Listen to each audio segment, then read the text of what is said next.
Ad Agrigento, città dei templi, dove è in corso il Mandorlo in fiore, una festa nata per celebrare l'inizio prematuro della primavera. In città è data appunto dall'inizio della fioritura dei mandorli, una manifestazione che oggi ha un riverbero internazionale, diventata sinonimo di unione e pace tra i popoli, ma a farla da padrone è il folklore. Protagonisti sono i costumi e le danze tipiche di ogni nazione che sfilano e si presentano alla città ed ai numerosissimi turisti. I gruppi, ricordiamo, si contendono l'ampito Tempio d'Oro. Oggi è in programma la fiaccolata dell'amicizia, tra poco vedremo sfilare i gruppi internazionali ma anche quelli locali qui da Piazza Pirandello, poi per tutta via Atenea ma anche viale della Vittoria, poi via Crispi e tutto terminerà a Piazza Marconi, ovvero alla stazione.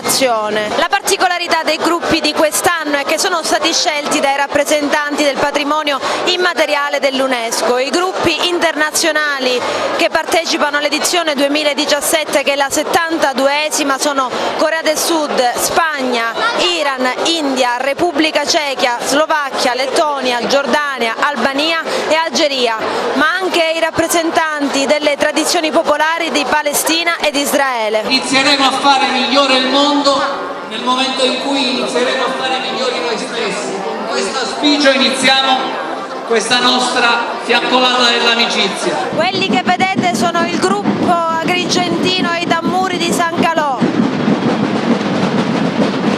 Un commento a questo tratto distintivo che avete voluto dare alla manifestazione di quest'anno? Sta andando bene, penso che siamo nella direzione giusta. Ha già un gruppo preferito?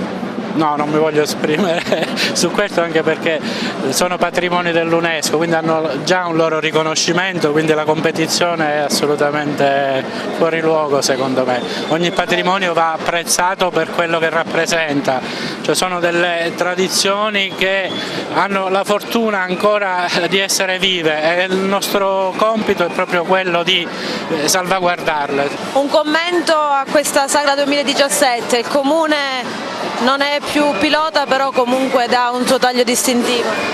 Il Comune rimane in ogni caso copilota e ci sia un ente che organizzi, credo che sia una formula adeguata.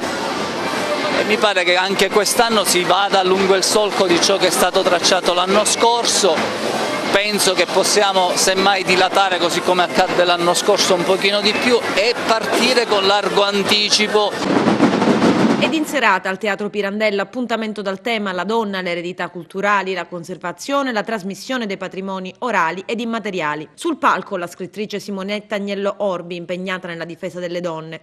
Il suo è stato un intervento dedicato a Pirandello ed anche alla sua ultima fatica letteraria. A seguire il concerto dei Radio Sud, formato dal trio Roberto, Roberta Scacciaferro e Giacinto, poi l'esibizione della brava Chiara Minaldi, una cantante che è stata scelta da Gabriella Nava come sua produttrice, e la performance di Teresa Salguero e la sua band, che ha riproposto il suo percorso musicale.